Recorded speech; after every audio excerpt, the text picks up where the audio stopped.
प्रिय दर्शकों, मैं तहे दिल से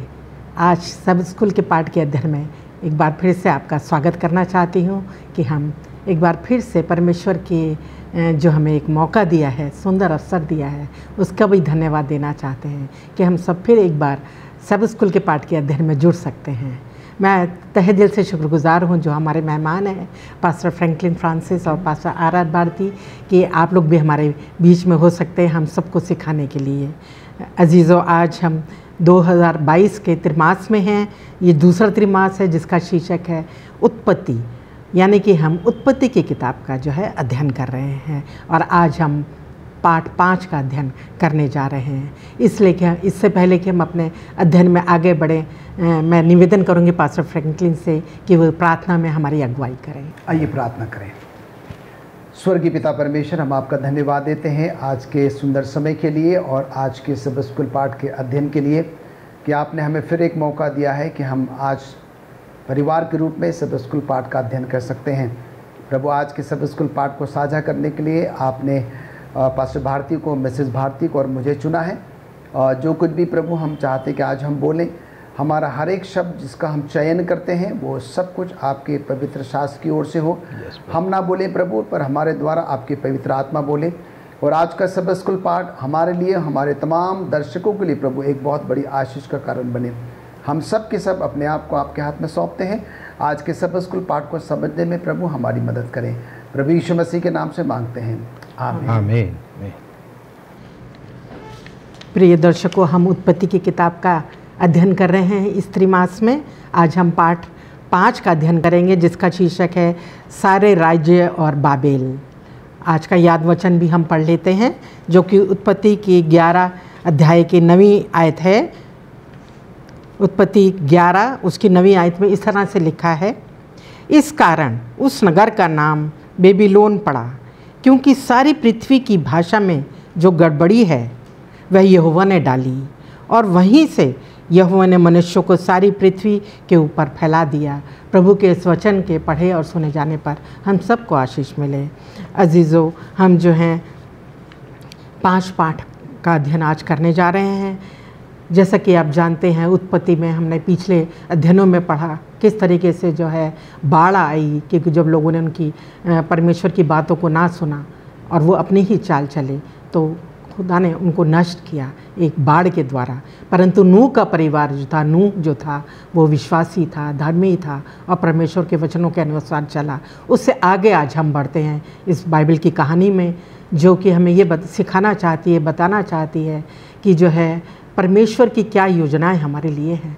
परमेश्वर की जो आशीषें हैं, परमेश्वर की जो योजनाएं हैं वो हम सब के लिए बेहतर हैं, बहुत अच्छी हैं। परंतु जो है हम लोग जो हैं अपनी योजनाओं को, अपनी ही समझ और बुद्धि का सहारा लेते हैं तो किस तरह हम जो हैं गलत चले जाते हैं, गलतियां करते हैं। अजीज़ों, जब नूह का परिवार, नूह के तीनों पुत्र थे, परमेश्वर ने उन सबको आशीष दी और कहा कि फूलो, पढ़ो, बढ़ो और इस पृथ्वी पर फैल जाओ। ये आशीष उनको दी। और हम पाते हैं कि जो उनका जो बेटा था, पुत्र था, उनका कनान पुत्र था। और कनान पुत्र का भी जो है हम वर्णन पाते हैं कि वो एक जो है एक वादा किया हुआ एक मुल्क के विषय में हमें दिखाता है, प्रॉमिस्ड लैंड के विषय में आशीष के रूप में दिखाता है जो अब्राहम को मिली। अजीज़ों, बाढ़ के बाद जो है परमेश्वर ने जब उनको आशीषें दी कि तुम बढ़ो, फलो फूलो, बढ़ो, परंतु क्या हम पाते हैं कि हाम का जो वंश है वो जो है वो अपनी ही सोच समझ से चला और उन्होंने एक गुम्मट बना लिया। जो परमेश्वर की योजना थी उसके विरुद्ध वो लोग चले और गुम्मट के द्वारा जो है उन्होंने अपनी योजनाओं का अनुसरण किया, ना कि जो परमेश्वर ने जो उनको योजना दी थी उसका अनुसरण नहीं किया, बल्कि उसके वो विरोध में चले। और आज हम विस्तार से और बहुत गहरे तरीके से उस बातों को सीखेंगे जो हमें सिखाती हैं कि जो है वो बाबिल का गुम्मट जो है किस तरह के से जो है उनके शाप का, दंड का कारण बना। और जो है परमेश्वर ने उनको दंड में मिला, उनकी गलतियां जो हैं, परंतु गलतियों के बावजूद भी हम देखेंगे, इस बात को सीखेंगे कि परमेश्वर जो है उसके बाद भी जो है आशीषों से हमें देना चाहता है। और उनको भी आशीष मिले। आइए इन्हीं बातों को आज हम बहुत गहराई से सीखेंगे, विस्तार से सीखेंगे। अपने अध्ययन में हम चलते हैं और रविवार का जो अध्ययन है और उसका शीर्षक इस तरीके से है, हाम का शाप। और उसका प्रश्न मैं चाहती हूँ पास्टर भारती हमको इस विषय में बताएं, हाम को दिए गए शाप से हमें क्या सीखने को मिलता है। जैसे अभी मिसेज भारती ने बताया कि जो बाढ़ थी, बाढ़ के बाद जो है नूह के ये 3 बेटे सेम, हेम और जाफत जो है, और नूह के ख़ानदान को कह सकते हैं कि परमेश्वर ने ये आशीष दी जो 9वें अध्याय की पहली आयत में लिखा है कि परमेश्वर ने नूह और उसके पुत्रों को आशीष दी और उनसे कहा, फूलो फलो और बढ़ो और पृथ्वी में भर जाओ। परमेश्वर ने ये आशीष नूह और उसके परिवार को परमेश्वर ने दी, और ये तीनों बेटे जो थे वो एक साथ रहते रहे। लेकिन यहाँ पर हम आज सीखने के लिए जा रहे हैं कि जब ये तीनों बेटे जो माउंट अरारात है उसकी जब तलहटी में ये परिवार वहाँ पर रह रहा था, तो एक दिन का यहाँ पर जिक्र किया गया है कि जो हाम, जो बीच का बेटा था नूह का, वो जो है कहीं से घूमता फिरता घर में आया और उसने देखा कि उसके पिताजी जो हैं नूह, वो शराब के नशे में हैं, मदिरा के नशे में हैं और वो जो है नंगे हैं। और वो जो है उनको देख करके चला गया और अपने भाइयों को जो है उसने ये बात बताई। तो यहाँ पर हम देखते हैं कि जो नूह का परिवार माउंट अरारात की तलहटी में, उसके मैदान में वो रह रहे थे और परमेश्वर ने उनको आशीष दी, और उस आशीष के तहत इस परिवार को आगे बढ़ना था। नूह जो है उसको ये आज्ञा नहीं थी कि वो जो है फूलों से, फलों से जो है वो मदिरा बनाए, लेकिन उसने भी जो है वो परमेश्वर के नियम के मुताबिक उसने अपने जीवन को नहीं गुजारा, और वो जो है मदिरा पीकर, दाखरस पी कर के जो है वो मतवाला हुआ, उसको नशा हुआ, और नशे में जो है उसने अपने कपड़े उतार दिए। और यहाँ जो है हाम के बारे में जो हम सीख रहे हैं, तो हाम जो है वो जब अपने पिता को देखता है कि वो नंगा है, तो वो उसकी मदद नहीं करता, अपने पिता का सम्मान नहीं करता, और वो जो अपने भाइयों को जाकर के कहता है, और उसके भाई जो हैं सेम और यापत जो हैं वो आते हैं और एक चादर, बड़ी चादर लेकर के अपने जो है वो कंधों पर रखते हैं और अपने मुंह को जो है अपने पिता से हटा करके जो है वो पीछे की तरफ चलते हुए उस चादर से अपने पिता का नंगापन जो है वो ढक देते हैं। उसके बाद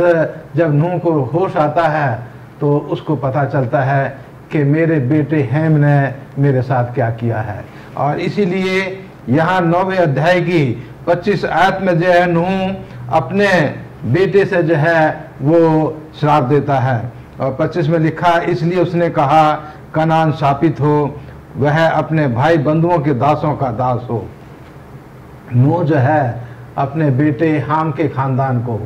ये श्राप देता है। हाम को श्राप नहीं देता, बल्कि हाम का जो वंश था, जो उसके जो है वंश आने वाले थे। जैसे हम देखते हैं कि हाम के भी जो है वो 4 बेटे थे। हाम के बेटे जो हैं खूस, मिस्र, फूत और कनान हुए, और नूह जो है हाम के चौथे बेटे कनान को जो है वो श्राप देता है। वो क्रूस को जो है जो दूसरा बेटा था उस हाम का, उसको श्राप नहीं देता। वो मिस्र को, दूसरे बेटे को श्राप नहीं देता। फूत जो तीसरा बेटा था उसको श्राप नहीं देता, बल्कि वो चौथे बेटे कनान को जो है वो श्राप देता है। और यहाँ हम आज सीख सकते हैं इसे हाम के श्राप से कि जो अपने माता पिता का आदर सम्मान नहीं करता, वो जो है उसको परमेश्वर की तरफ से आशीष नहीं मिलती, उसको परमेश्वर की तरफ से आशीष जो है वो नहीं मिलती। और इसीलिए जो है आज हम जो है यहाँ पर देखते हैं कि हाम के वंश को जो है वो श्राप दिया गया, क्योंकि जो माता पिता करते हैं, और बाइबल भी जो इस बात के बारे में साफ बताती है कि माता पिता का जो पाप है वो उसकी औलाद पर भी जो है वो दिखाई देगा। तो यहाँ कनान का जो वंश था, वो इसका जो ये बुरा काम था उसका जो श्राप था परमेश्वर ने वो हाम के ख़ानदान को दिया, और उसके नतीजे भी जो है हम आने वाले समय में देखेंगे कि उसके नतीजे जो हैं वो अच्छे नहीं होते। और ऐसे लोगों के जो ऐसा वंश जो कनान का जो वंश था, उसके बच्चे, उसका जो परिवार था वो अपराधी प्रवृत्ति का बना, वो जो है वो पाप जो है वो करते रहे। और इसका वर्णन हम आने वाले समय में करेंगे कि हाम के जो श्राप है उससे हम क्या सीख सकते हैं कि हमें अपने माता पिता का आदर और सम्मान करना है।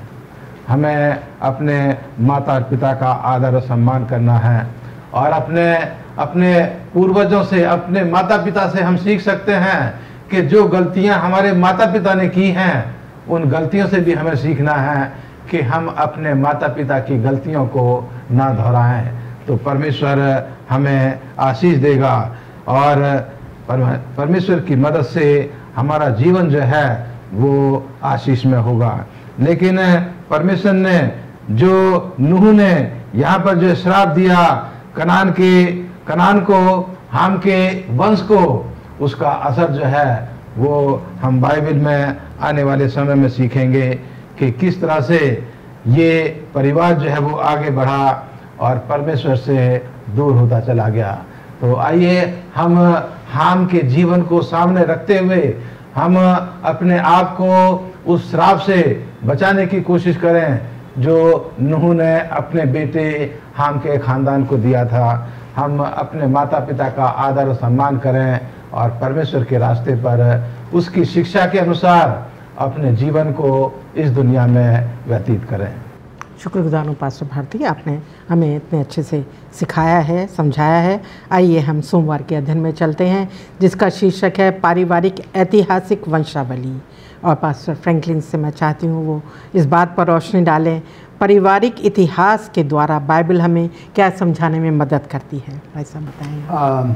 हम सोमवार के पाठ में हैं और जिसका शीर्षक है पारिवारिक इतिहास। और जब हम पारिवारिक इतिहास की बात करते हैं तो हम सब जानते हैं कि ये पारिवारिक इतिहास चाहे वो संसारिक तौर तरीके का हो या फिर वो बाइबल आधारित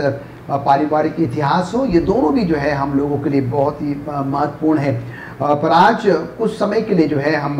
बाइबल आधारित जो है वो पारिवारिक इतिहास पर जो है वो चिंतन मनन करेंगे। अगर हम जो है वो उत्पत्ति उसके 5वें अध्याय में जाएं तो हम यहाँ पर देखते हैं कि आदम से लेकर नूह तक जो है वो 10 पीढ़ियाँ हैं, और जिसमें कि आदम है, शेत है, एनोश है, केनान है, महलूल है, यरेद है, हनोक है, मथुसेला है, लेमक है, और जो 10वीं पीढ़ी है जो कि नूह की है। और हम यहाँ पर देखते हैं कि जब हम उत्पत्ति उसके 10वें अध्याय को जब हम पढ़ते हैं तो यहाँ पर जो है वो नूह की वंशावली के बारे में जो है वो जिक्र है। अब सवाल ये उठता है कि हमें ये पारिवारिक इतिहास और ख़ास तौर से जो ये हम बाइबल आधारित जो है ये पारिवारिक इतिहास पढ़ रहे हैं, आदम से लेकर नूह तक का जो हम जिक्र कर रहे हैं, ये हमें पढ़ने की, समझने की, दोहराने की जो है वो क्या ज़रूरत है। और प्रिय दर्शकों, मैं आपको ये बताना चाहता हूँ कि ये ज़रूरी है, ये लाजमी है कि हम और आप क्या करें, अपने पारिवारिक इतिहास के बारे में जानें। और आज जो कि हम अपने बाइबल आधारित पारिवारिक इतिहास के बारे में क्या कर रहे हैं, हम सीखने और समझने की जो है वो कोशिश कर रहे हैं। और इसके ऐसे 3 कारण जो है मैं आपके साथ साझा करना चाहता हूँ क्यों हम जो है ये बाइबल आधारित जो है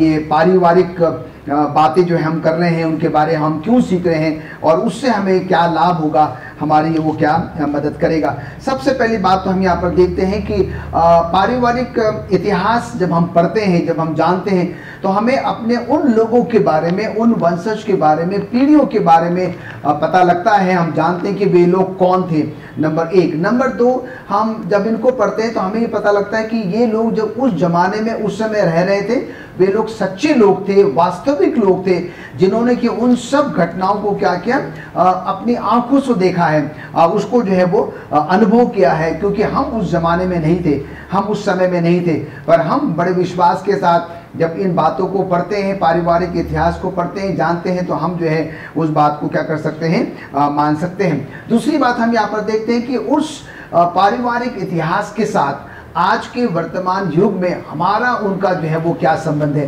जैसे कि हम सब जानते हैं कि आदम और हवा जो है हमारे पूर्वज माता पिता रहे हैं, और उसके बाद वो जो वंशज जो शुरू हुआ है और नूह तक जो है हम देखते हैं कि परमेश्वर ने जो है, अभी हमने मिसेस भारती को, पास्टर भारती को सुना है कि जल प्रलय से पहले जो है क्या हुआ कि सब कुछ जो है वो नष्ट हो गया, परमेश्वर ने सब कुछ जो है वो नष्ट कर दिया। पर नूह के बाद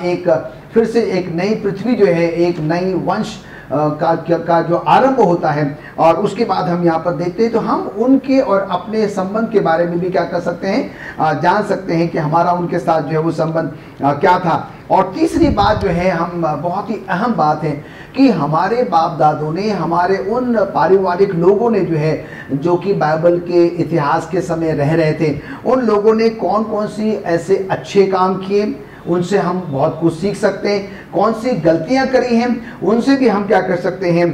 जो है वो हम सीख सकते हैं। तो ये 3 महत्वपूर्ण बातें जो है हम क्या करते हैं, पारिवारिक इतिहास से जो है वो हम सीख सकते हैं। पर अगर हम उत्पत्ति उसके 10वें अध्याय में जाएं, तो जैसे कि मिसेस भारती ने और पास्टर भारती ने भी हमें शेम, हाम और येफेत के बारे में भी जो है वो बताया है। पर यहाँ पर जो हम देखते हैं कि बड़ी रोचक बात हमें जो है वो पता लगती है कि यहाँ पर ऐसे 70 परिवारों के बारे में, उस समूह के बारे में क्या हो रहा है,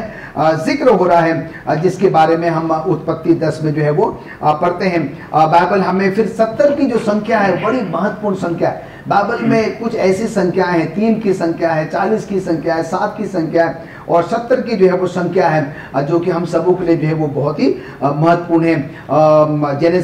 उत्पत्ति 47 में हम याकूब के जो है उन 70 परिवारों के बारे में क्या करते हैं, पढ़ते हैं, जो कि मिस्र देश में जो है वो रह रहे हैं। निर्गमन 24 में हम पढ़ते हैं इजरायलियों के उन 70 नेताओं के बारे में, जिसको कि मूसा ने क्या किया था, वो जंगल के पहाड़ पर जो है वो चढ़ अपने साथ जो है वो लेकर गया था। और उत्पत्ति 10 में फिर हम जो है क्या करते हैं, इसी प्रकार से 70 परिवारों के बारे में जो है वो पढ़ते हैं। आगे फिर हम जो है फिर 70 परिवारों के बारे में पढ़ते हैं, जो कि इज़राइल में क्या है कि उस मरुभूमि में जो है परमेश्वर ने अपने योजना के तहत क्या किया है, इनको जो है वो चुना है। सिर्फ पुराने नियम में ही नहीं, पर अगर हम नए नियम में जाएं तो हम जो है वो उसके लूका की पत्री उसके 10वें अध्याय में अगर हम जाएं तो हम यहाँ पर भी देखते हैं कि प्रभु यीशु मसीह ने क्या किया, उन 70 मनुष्यों का भी जो है वो चुनाव जो है वो किया है। और ये तमाम बातें जो हैं, ये पारिवारिक संबंध जो है, जो कि आज जिसके बारे में हमने जो है वो सीखा है, जिसके बारे में हम उसके इतिहास के बारे में जो है वो जान रहे हैं, ये सब कुछ जो है वो बाइबल आधारित है। और जब हम इनको पढ़ते हैं तो हमें ये बताते हैं कि हमारे उन बाप दादों के साथ हमारे क्या संबंध थे, उन्होंने कौन कौन सी गलतियां करी हैं, उसका परिणाम क्या हुआ है कि आज हम जो वर्तमान में उन्हीं के वंशज के लोग हैं, हमें उनसे सबक लेकर उन गलतियों को जो है वो नहीं दोहराना है, पर जो हमने अच्छी बातें अपने उन पूर्वजों से जो है सीखी है, उसको अपने जीवन में अमल करना है, जिससे कि परमेश्वर क्या करे, हम सबको जो है वो बहुत बहुत ऐसे आशीष और बरकत देना है। शुक्रगुजार हूँ पास्टर फ्रैंकलिन, आपने सिखाया है। आइए हम मंगलवार के अध्ययन में चलते हैं, जिसका शीर्षक है एक भाषा, और हमारा प्रश्न पास्टर भारती से रहेगा। मैं चाहती हूँ कि वो बताएं इस बात पर को ये विषय में, हाम वंश के लोग एक साथ क्यों रहना चाहते थे। हाम वंश के लोग एक साथ क्यों रहना चाहते थे, इसके ऊपर हम थोड़ा सा बातचीत करने से पहले मैं थोड़ा सा अपने दर्शकों को बताना चाहता हूँ कि हम ये थोड़ा सा जानते हैं कि नूह जो था वो बाढ़ के बाद उसकी किश्ती जो थी वो माउंट अरारात का जो पर्वत है उसके ऊपर आकर के रुकी, और जब पानी सूख गया तो वो अरारात पर्वत से उतर करके जो है उसके मैदान में ये परिवार जो है आकर के बस गया। और जैसा मैंने पीछे बताया कि नूह और उसका परिवार जो है, जिसमें 8 लोग थे, परमेश्वर ने उनको अपनी योजना के तहत बचाया, क्योंकि वो परमेश्वर के मानने वाले और धर्मी लोग थे। और इन्हीं 3 बेटों के द्वारा, जो नूह के 3 बेटे थे वो, और उनके 3 पत्नियां थीं। ये भी जो है बात बहुत सीखने लायक है यहाँ पर, कि परमेश्वर की ये योजना है कि हर एक व्यक्ति जो है, हर एक मनुष्य की वो एक एक पत्नी हो। और परमेश्वर ने नूह के तीनों बेटों को जो सेम, हेम और जापत को एक एक पत्नी जो है परमेश्वर ने दी। और ये 8 लोग जो थे माउंट अरारात की तलहटी में आकर के बस गए और वहां जो है इनका परिवार बढ़ने लगा। हम नहीं जानते कि कितने समय के बाद ये जो बीच का बेटा था हाम, वो अपने परिवार से जो है, अपने परिवार को लेकर के, अपने भाइयों से हट करके वो जो है माउंट अरारात के मैदान से वो दूर जाकर के जो सिनार देश जिसको कहा गया है वहां जो है वो जाकर के बस गए। अगर आप जो है उत्पत्ति 11 अध्याय को पढ़ेंगे तो वहां जो लिखा है कि वो जो है वो उस समय लोग पूर्व की ओर चलते चलते सिनार देश में एक मैदान पाकर उसमें बस गए। इन्होंने जो है वो पूर्व में चलना शुरू किया और वो चलते चलते जब उन्होंने सिनार देश का मैदान पाया तो हाम का खानदान जो था वो वहां पर आकर के बस गया। और इसी का जिक्र जो है उत्पत्ति उसके 10 अध्याय में भी हम पाते हैं कि जो हाम का खानदान था उसका सबसे बड़ा बेटा जो था क्रूस, और उस क्रूस खानदान से जो है वो उसके बेटे के द्वारा क्रूस के खानदान में वो निम्रोद पैदा हुआ और वो बहुत अच्छा शिकारी था और वो जो था वो शिकार खेलने वाला था और पराक्रमी भी था। और उसने जो है जो ये सिनार देश यहाँ जिक्र किया गया उत्पत्ति 10 अध्याय की उसकी 10 आयत में, उसके राज का आरंभ सिनार देश में बेबीलोन, एरेक, अक्कद और कन्ने से हुआ। तो जो निम्रोद जो हाम के खानदान से उसके पहले पहलौठे बेटे से जो वंश आगे चला, उसने जो है वो बाबल का टावर भी बनाया और वो जो है वो सिनार देश में उसका राज जो है वहां तक पहुंचा। तो ये लोग जब माउंट अरारात की तलहटी में रहते थे तो एक ही भाषा बोलते थे और हाम का खानदान जो था जब उनसे अलग हो गया तो वो एक ही भाषा बोलने वाले लोग थे। लेकिन शायद जनसंख्या की वजह से या जगह की कमी होने की वजह से ये हाम का खानदान जो था वो अपने परिवार को लेकर के वो कुछ दूर जाकर के जो है वो सिनार देश में वो बस गया। तो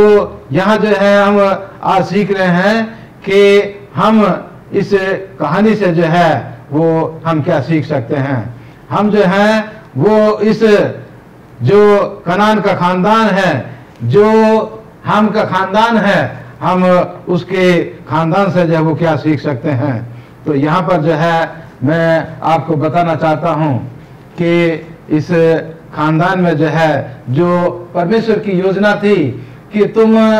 पूरी पृथ्वी में फैल जाओ, फलो फूलो, इन्होंने इस परमेश्वर की योजना के खिलाफ जो है वो काम करना शुरू कर दिया और सिनार देश को जो है उन्होंने अपना बसेरा बनाया। और डैनियल की किताब उसके पहले अध्याय की 2 आयत में भी लिखा है कि नबूकदनेस्सर राजा ने जो है वो यरूशलेम के ऊपर चढ़ाई की और वो जो है वहां के आखिरी राजा यहोकीम को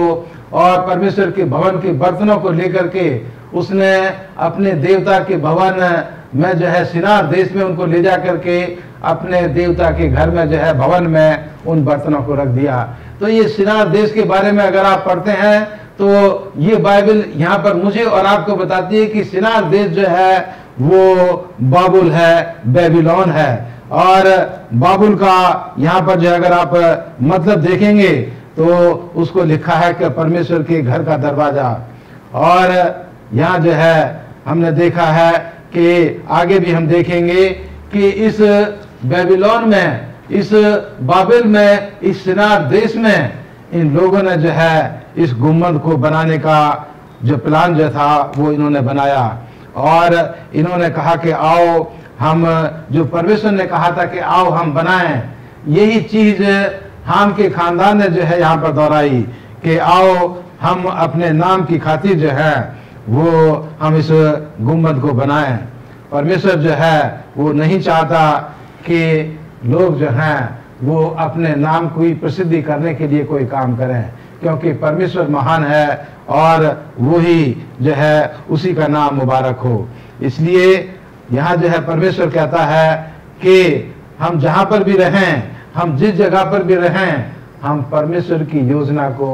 अपने सामने रखें और उसकी योजना के अनुसार हम जो हैं अपने जीवन को हम इस दुनिया में आगे बढ़ाएं। हम परमेश्वर की योजना के खिलाफ कोई भी काम ना करें, क्योंकि अगर हम उसकी योजना के खिलाफ काम करते हैं तो परमेश्वर हमें आशीष नहीं देता है, और हम अगर उसकी योजना के खिलाफ काम करते हैं तो हमारे जीवन में अभिशाप लगता है, श्राप लगता है, दुख और मुसीबतें आती हैं, जिनसे अगर हम बचना चाहते हैं तो हमें अपने जीवन को परमेश्वर के पास रखना है, उसकी योजना के अनुसार अपने जीवन को इस दुनिया में व्यतीत करना है। धन्यवाद देती हूँ पास्टर भारती, आपका इतने अच्छे विचार आपने हमसे साझा किए। और हम जानते हैं कि वो भूल गए जो परमेश्वर ने उनसे वाचा बांधी थी, उस वाचा को भी वो भूल गए कि मैं तुमको जो हूँ नष्ट नहीं करूँगा। वो अपनी योजना के तहत मीनार बनाने लग गए, गुम्बद बनाने लग गए, ताकि अब की बार जो बाढ़ आए तो हम उससे बच जाएं। तो हम देखते हैं कि परमेश्वर की आशीषों को, परमेश्वर की जो वायदे हैं, परमेश्वर याद रखता, परमेश्वर को तो मालूम ही है, पर हम उसके वादों को भूल जाते हैं जो हमसे बाइबल में हम देखते हैं जो उसने वायदे किए हैं हमारे साथ। आइए हम जो हैं अब बुधवार के अध्ययन में चलते हैं, जिसका शीर्षक है आओ हम नीचे उतरें। पास्टर फ्रैंकलिन से चाहती हूँ कि वो हमें समझाएं एक कलीसिया के रूप में हम अपना स्वयं का गुम्बद बनाने से कैसे बच सकते हैं। धन्यवाद देते हैं मैडम। बड़ा ही अच्छा प्रश्न है कि हम स्वयं का गुम्बद बनाने में जो है वो अपने आप में कैसे बदलाव या परिवर्तन जो है वो ला सकते हैं। इस पर हम थोड़ी देर के बाद हम जो है वो समझने की, सीखने की जो है वो कोशिश करेंगे। और अभी थोड़ा समय पहले पास्टर भारती ने बताया कि हम उत्पत्ति 11 में जो है एक ऐसे समय की बात करते हैं उस पृथ्वी पर जो है एक ही भाषा जो है वो बोली जाती थी। और हम यहाँ पर देखते हैं कि कुछ समय के बाद फिर ऐसा हुआ कि ये जो लोग हैं वो शिनार देश में एक मैदान में जो है वो पहुंचकर वहाँ पर बसना जो है वो शुरू कर देते हैं। और फिर वो जो है अपने लिए वहाँ पर एक नगर बसाने की जो है वो बात करते हैं, और धीरे धीरे जो है वो एक ऐसा गुम्बद जो है वो बनाने की बात करते हैं, और जो कि जिसकी जो चोटी होगी उनका ये मानना है कि वो क्या करेगी, स्वर को जो है वो छुएगी। और हम यहाँ पर देखते हैं कि ये जो लोग काम कर रहे थे ये बहुत ही गलत काम कर रहे थे, और परमेश्वर जो है इससे बिल्कुल भी जो है वो खुश जो है वो नहीं था। और हम यहाँ पर देखते हैं कि जब ये उस नगर को बसाने की कोशिश करते हैं, एक ऐसी मीनार या एक ऐसा गुम्बद बनाने की कोशिश करते हैं जिसको कि क्या करते हैं, वो सोचते हैं कि वो स्वर्ग तक जो है वो पहुंच जाएंगे। पर आज का हमारा जो शीर्षक है वो लिखता है कि आओ हम नीचे उतरें। ये जो लोग हैं अपने आप को जो है वो उस ऊंचाई तक जो है वो परमेश्वर तक जो है वो ले जाने की बात कर रहे हैं, योजना जो है बना रहे, जो कि बिल्कुल भी जो है वो असंभव है। और हम यहाँ पर देखते हैं कि शैतान के बारे में भी हम जानते हैं, शैतान ने भी वही गलती करी थी, और वो जो है अपने आप को परमेश्वर के तुल्य समझने की कोशिश कर रहा था, और उसका जो हश्र हुआ वो हम सब जो है वो बाइबल में पढ़ते हैं। और हम यहाँ पर देखते हैं कि परमेश्वर जो कि सर्वशक्तिमान परमेश्वर है, और ये जो लोग हैं जो कि बाबेल का गुम्बद का जो निर्माण कर रहे हैं, जो कि उस एक ऐसा नगर बसाने की जो है वो बात कर रहे हैं, सोच रख रहे हैं, और हम यहाँ पर देखते हैं कि ये बिल्कुल भी जो है वो लोग उसमें सफल जो है वो नहीं होंगे। और अभी पास्टर भारती ने भी हमको बताया कि परमेश्वर कभी भी जो है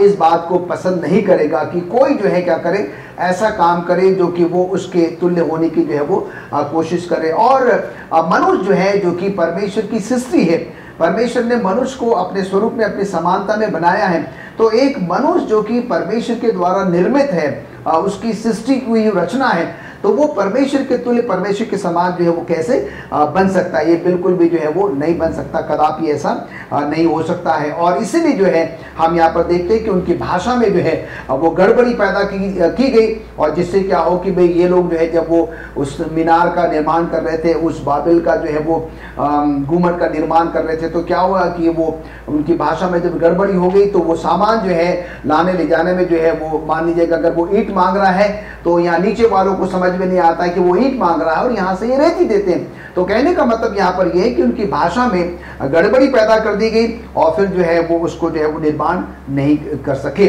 और परमेश्वर जो है बिल्कुल भी नहीं चाहता था कि वो क्या करें, वो ऐसा जो है वो करें। और परमेश्वर इनकी कमियों को, खामियों को जो है वो जानता था और जो गलती ये लोग कर रहे थे वो भी परमेश्वर जानता था। और इसीलिए परमेश्वर ने कहा कि हमें जो है वो क्या करना होगा, नीचे जो है वो जाना होगा, क्योंकि मनुष्य में कोई ऐसी शक्ति, कोई ऐसी सामर्थ्य, कोई ऐसी काबिलियत नहीं है कि वो क्या कर सके परमेश्वर के उस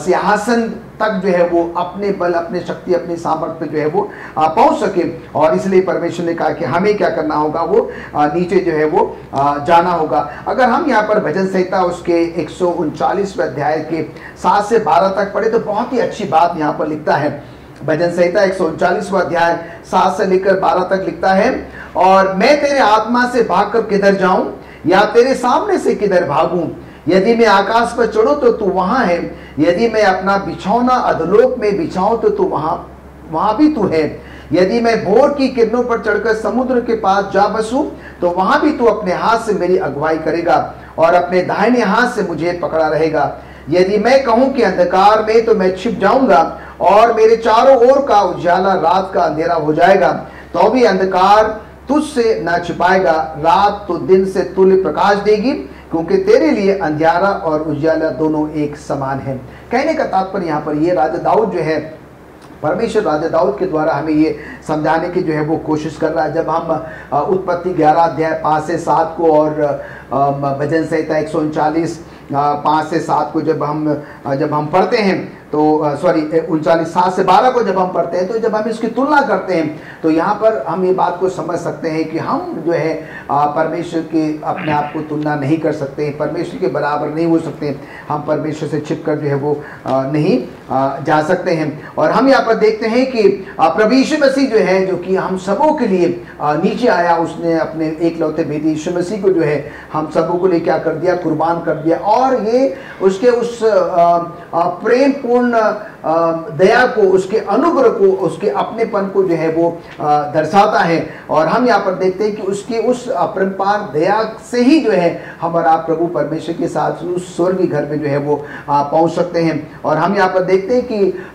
जो टावर ऑफ बैबल जो है ये लोग बना रहे थे, जो गलतियां ये लोग कर रहे थे, और वो क्या दर्शाता है कि उनके अंदर में वो गर्व, वो घमंड, वो मैपन, वो तमाम जो काबिलियत है, वो उसके द्वारा अपने आप को जो है वो परमेश्वर के तुल्य समझने की जो है वो कोशिश कर रहे थे। और आज के इस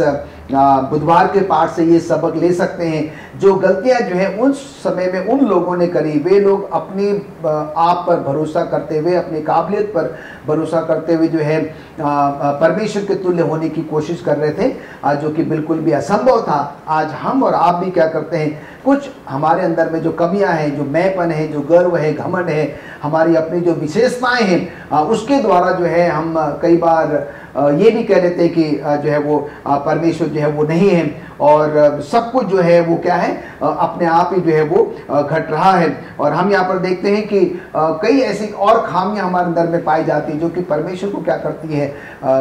निराश करती है, उदास और परेशान जो है वो करती है। और इसीलिए जो है हमें आपको क्या करना है, अपने आप पर जो है वो अपने आप को नम्र, दीन और हलीम बनाने की जो वो ज़रूरत है, क्योंकि हम अपने इस पापी जीवन से जो है वो परमेश्वर के तुल्य, परमेश्वर के समान जो है वो नहीं बन सकते हैं। Mrs Ellen G White Patriarchs and Prophets पृष्ठ नंबर 123 में इस प्रकार से लिखती हैं, परमेश्वर बाबुल के गुम्मट बनाने वालों की योजनाओं को विफल कर देता है, तब बिल्डरों को शर्म आती है। उन्होंने दिखाने के लिए टावर का निर्माण किया, उनका हृदय गर्व से भरा हुआ था, लेकिन अब मीनार से पता चलता है कि बनाने वाले मूर्ख थे। आज मनुष्य वही कर रहे हैं जो बाबिल के बनाने वालों ने किया था। मनुष्य आज स्वयं पर निर्भर है, वे परमेश्वर के नियम को अस्वीकार करते हैं। शैतान ने स्वर्ग में भी ऐसा किया, इसी भावना से कैन और उसके सभी भावी बच्चों को भी भर दिया था। तो हम यहाँ पर देखते हैं कि मिसेस एलन जी वाइट, जो कि हमारी नबियाँ हैं, वो भी हमें क्या कर रही है, ये बता रही है कि बहुत सारी ऐसी कमी खामियां हमारे अंदर में है, जो कि हमें जो है अपने आप को परमेश्वर के तुल्य बनाने की जो है वो कोशिश करते हैं हम लोग, उससे हमें क्या करना होगा, अपने आप को बचाने की कोशिश करना होगा। शैतान का और केन का जो है बहुत अच्छा उदाहरण जो है वो हमारे सामने है। तो आइए जो है हम अपने जीवन में उस प्रकार की गलतियां ना करें, अपने आप को परमेश्वर के तुल्य जो है वो समझने की कोशिश हम ना करें। धन्यवाद देती हूँ पास्टर फ्रैंकलिन आपका कि आपने किस तरह बहुत अच्छे से हमको समझाया है। और हम लोग कई बारी जो हैं परमेश्वर की उन बातों को भूल जाते हैं। वो हमारी परवाह करता है, उसकी नज़र अजीज़ों हमारे कार्यों पर बनी रहती है कि हम क्या कर रहे हैं, परमेश्वर ने हमें क्या सिखाया है अपने वचनों के द्वारा, और हम क्या कर रहे हैं, हम क्या अपनी योजनाएं बना रहे हैं। तो परमेश्वर नहीं चाहता कि हम गलतियां करें। परमेश्वर चाहता है कि हम उसके मार्ग, जो उसके भलाई का मार्ग है, जो हमारे लिए भला है, उस पर हम चलें। आइए हम जो हैं गुरुवार के अध्याय में चलते हैं, जिसका शीर्षक है लोग तितर बितर हुए। पास्टर भारती हमें समझाएंगे मनुष्य जाति के लिए परमेश्वर की क्या योजना थी। ये बृहस्पतिवार के पर्चे के द्वारा जो है हम आज सीखेंगे कि परमेश्वर की जो है वो क्या योजना है मेरे और आपके लिए और संपूर्ण मानव जाति के लिए। और अभी जैसे पास्टर फ्रैंकलिन जो है वो बता रहे थे कि जो हाम का खानदान था, जो हाम का वंश था, वो जब सुनार देश में आकर के बस गया तो हम नहीं जानते कि कितने समय के बाद उन्होंने सिनार देश में ये गुम्बद बनाना जो है वो शुरू किया। Mrs E.G. वाइट जो है अपनी किताब पैट्रियर्क्स एंड प्रॉफिट पेज नंबर 123 पे जो कहती हैं कि हाम का जो पहला बेटा था, जो क्रूस था, और उसका जो बेटा था वो निम्रोद जिस खानदान में हुआ, निम्रोद के द्वारा जो है ये टावर बनाना जो है यहाँ पर शुरू किया गया। और इन्होंने जो है परमेश्वर की योजना के विपरीत जो है वो काम करना शुरू किया। और उन्होंने जो है इस टावर को बनाने का जो योजना थी, जो मकसद था, वो भी जो था इनका ठीक नहीं था, क्योंकि ये अपने आप को ये सोच करके टावर बना रहे थे, गुम्बद बना रहे थे कि अगर अब जो है बाढ़ आएगी तो हम अपने आप को इस टावर के ऊपर चढ़ करके अपने आप को बचा लेंगे। ये लोग परमेश्वर के उस वायदे को भूल गए जो परमेश्वर ने जो है बादलों के बीच में मेघधनुष को रखा, कि जब तुम कभी बादलों के बीच में बारिश के बाद इस मेघधनुष को देखो तो मेरे वादे को याद करना कि मैं कभी भी अब मानव जाति को पानी से बर्बाद नहीं करूंगा। तो हाम का खानदान जो था इस प्रॉमिस को, इस वादे को जो है उन्होंने अपने जीवन से जो है वो भुला दिया, और इन्होंने अपनी योजना के तहत अपने आप को बचाने के लिए इस गुम्बद को बनाना शुरू किया। और मिसेज वाइट जो है वो यहाँ तक भी लिखती हैं कि ये गुम्बद का जो दूसरी फ्लोर थी, उन्होंने दीवारों के ऊपर जो है कुछ चित्र बनाए और उन चित्रों की जो है ये पूजा करने लगे। यानी कि जो मूर्ति पूजा है वो भी जो है इस गुम्बद से जो है, जो बाबुल का गुम्बद था, वो वहां से शुरू हुई। और परमेश्वर को देख करके ये अच्छा नहीं लगा। ये लोग एक साथ रहना चाहते थे, एक ही ग्रुप में रहना चाहते थे, ये पृथ्वी पर नहीं बिखरना चाहते थे, और ये सोचते थे कि हम अगर एक साथ रहेंगे तो हम मजबूत रहेंगे। लेकिन परमेश्वर की योजना थी कि तुम पृथ्वी भर में फैल जाओ, फलो और फूलो। और जब इन्होंने परमेश्वर की योजना के विपरीत जो है वो काम करना शुरू किया तो परमेश्वर ने उनको आसमान से देखा और उनको कहा कि आओ, परमेश्वर ने ये योजना बनाई कि आओ हम नीचे चलें। और जब वो नीचे आए तो उन्होंने जो उनकी एक ही भाषा थी, वहाँ उनकी भाषा में गड़बड़ी डाली, बहुत सारी भाषाएं जो है वहाँ पर हो गई, और लोग जो थे वो एक दूसरे की भाषा को नहीं समझते थे, और इस तरह से उस टावर का बनाना जो था वो अनकम्प्लीट हुआ। और परमेश्वर ने जो है इन लोगों को वहां से जो है तितर बितर कर दिया। उत्पत्ति 11 अध्याय की 8 और 9 आयत में लिखा है कि इस प्रकार यहोवा ने उनको वहां से सारी पृथ्वी के ऊपर फैला दिया। इस कारण उस नगर का नाम बेबीलोन पड़ा, क्योंकि सारी पृथ्वी की भाषा में जो गड़बड़ी है वो यहोवा ने वहीं डाली, और वहीं से यहोवा ने मनुष्यों को सारी पृथ्वी के ऊपर फैला दिया। अजीजों, आज मैं और आप जो हैं वो नूह के खानदान से हैं, क्योंकि नूह का खानदान जो है इस पूरे पृथ्वी के ऊपर जो है वो फैल गया। और जो हेम का खानदान था वो भी जो है वो आगे बढ़ा, और वो भी जो है पृथ्वी के ऊपर फैल गया, क्योंकि इन्होंने परमेश्वर की योजना के तहत जो है उन्होंने काम नहीं किया, बल्कि अपने आप को अपने तरीके से जो है वो बचाने की कोशिश की। और यहाँ पर लिखा है, इलिज वाइट लिखती है कि जब ये इस गुम्बद को बना रहे थे तो उन लोगों में कुछ ऐसे लोग भी थे जो परमेश्वर में विश्वास करने वाले थे, परमेश्वर का भय मानने वाले थे, और उन्होंने जो इनको कहा कि नहीं नहीं, हमारा गुम्बद को बनाना जो है वो ठीक नहीं, हम इस गुम्बद को जो है वो ना बनाए, क्योंकि परमेश्वर ने ये वादा किया है कि परमेश्वर अब हमें कभी भी पानी से जो है वो बर्बाद नहीं करेगा। लेकिन ज़्यादा तादाद होने के नाते लोगों ने इनकी छोटी आवाज़ को जो है वो नहीं सुना और इन्होंने परमेश्वर के खिलाफ जाने का जो है वह निश्चय किया, और इस तरह से इन्होंने अपनी ही पूजा कराने की सोची। इन्होंने परमेश्वर को जो है नकार दिया, परमेश्वर की जगह जो है इन्होंने खुद अपने आप को रखा कि इस गुम्बद के बनाने से लोग जो कहेंगे कि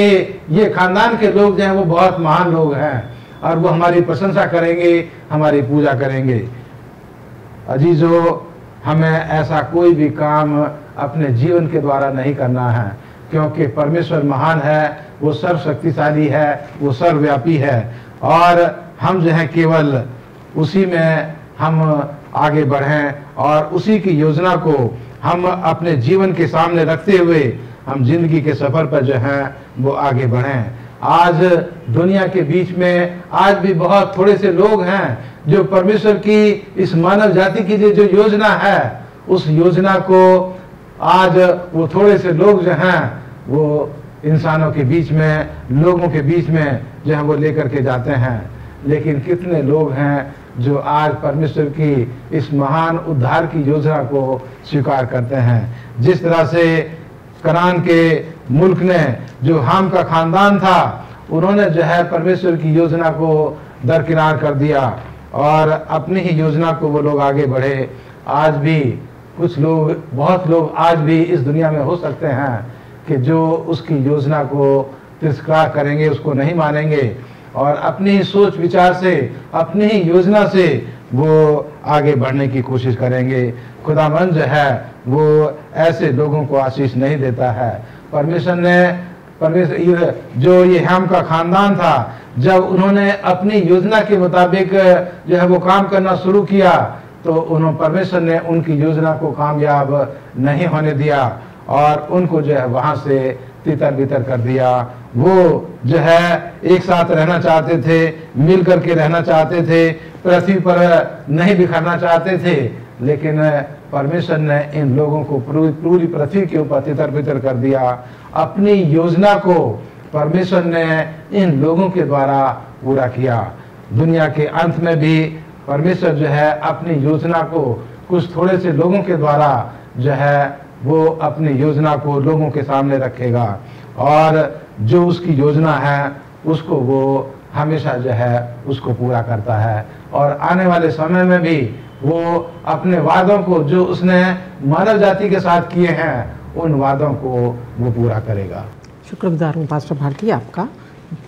आइए हम शुक्रवार के अध्ययन में चलते हैं और मैं चाहती हूँ पास्टर फ्रैंकलिन हमें बताएं कि मिसेस ई.जी. वाइट बाबिल के गुम्बद के बारे में क्या सिखाना चाहती हैं। अक्सर जो है जब हम शुक्रवार के पाठ का अध्ययन करते हैं तो हम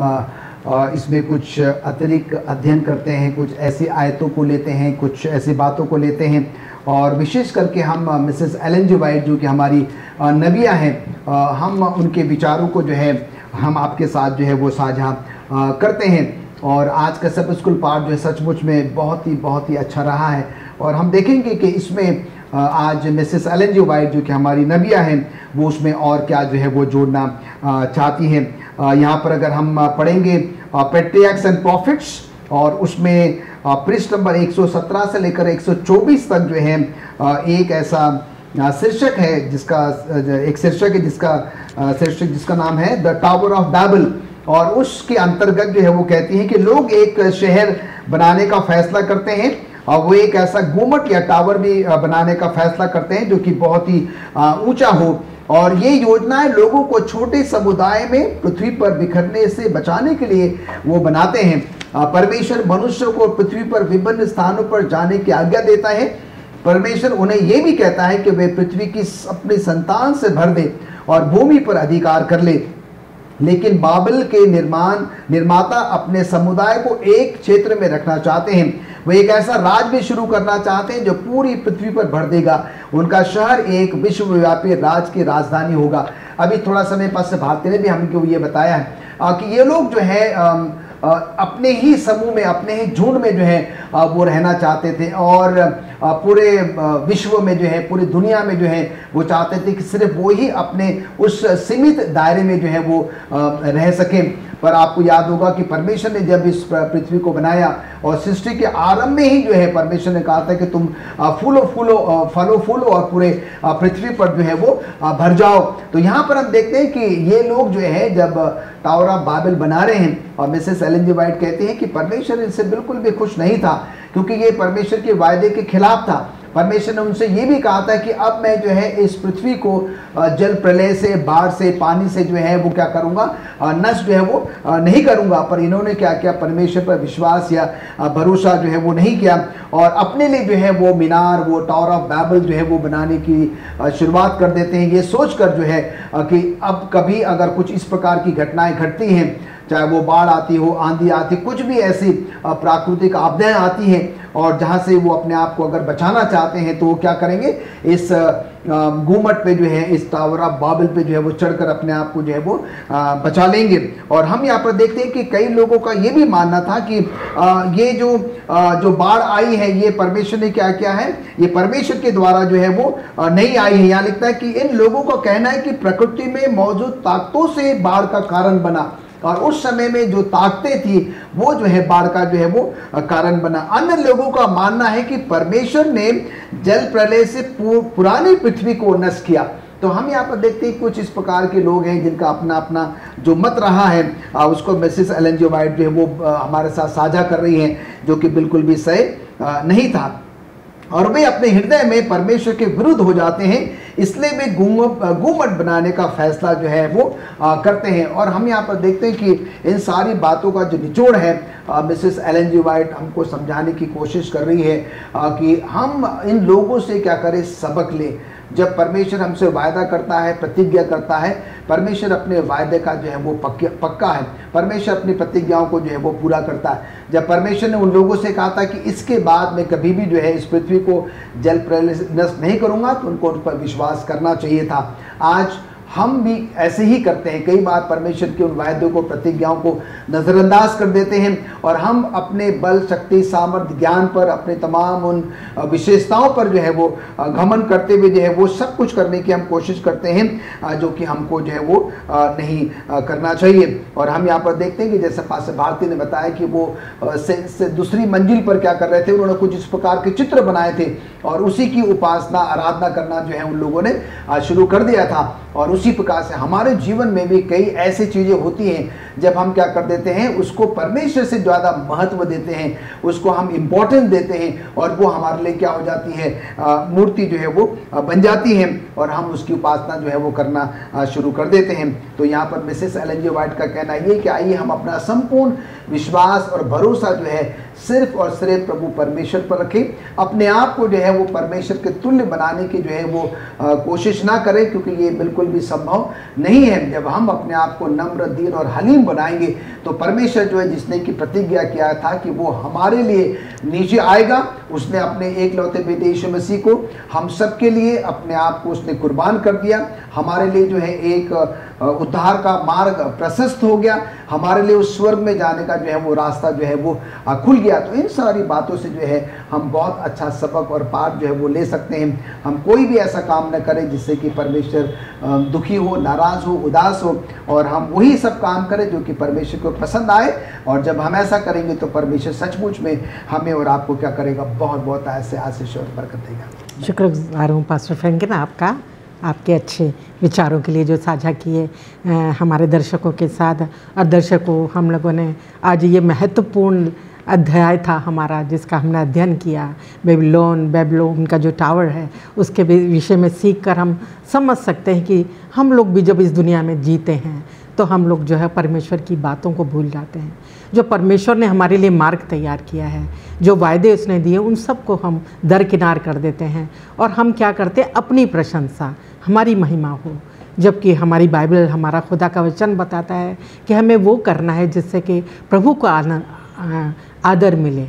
हमारा उठना बैठना, हमारा चाल चलन ऐसा हो जिससे कि हमारे परमेश्वर को आदर और महिमा मिले, ना कि हम ऊंचा बढ़ने की कोशिश करें, आगे बढ़ने की कोशिश करें। जैसे कि उनका एक सेंटेंस था, आओ हम बनाएं, इस गुम्मट को बनाएं। उन्होंने परमेश्वर के तुल्य होना चाहा, जैसे परमेश्वर ने कहा कि हम इस सृष्टि का निर्माण करें। तो ऐसे ही जो है कई बारी हम अपनी ऊंचाइयों को, अपनी समझ, अपनी बुद्धि, अपने ज्ञान के द्वारा बहुत आगे बढ़ना चाहते हैं और परमेश्वर को जिसकी योजनाएं इतनी भली हैं हमारे लिए, उनको हम दरकिनार कर देते हैं, उसके विरोध में बल्कि कार्य करते हैं और खुद ही करते हैं और दूसरों को भी भ्रमित करते हैं। जिस तरह की उस टावर के द्वारा वो भ्रमित कहलाता है, बेबीलोन का जो टावर है, एक भ्रमित करने वाली संदेश देता है, लोगों को भटकाता है परमेश्वर के मार्ग से। अजीज़ों, हम कोई भी ऐसा ना काम करें कि जिससे कि हम लोगों को भटकाएं, बल्कि परमेश्वर की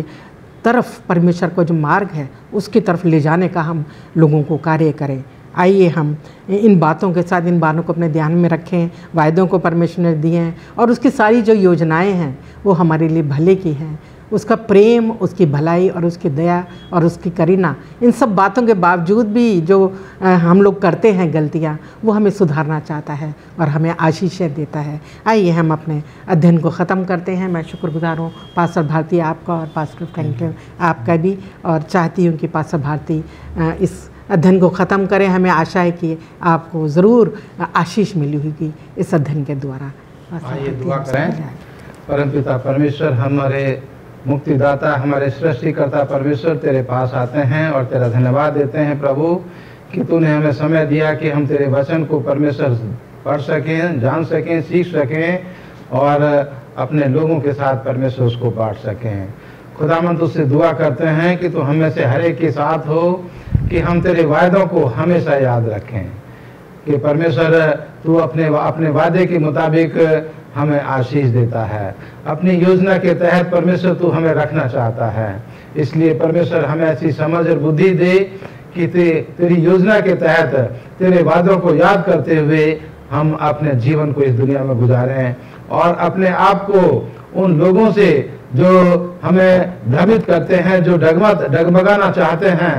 परमेश्वर हम उन लोगों से अपने आप को बचा सकें और तेरे वचन को हम पढ़ते हुए अपने आप को मजबूत कर सकें और तेरे रास्ते पर आगे बढ़ सकें। खुदावंद, तुझसे दुआ करते हैं कि तू हमारे तमाम दर्शकों के साथ हो,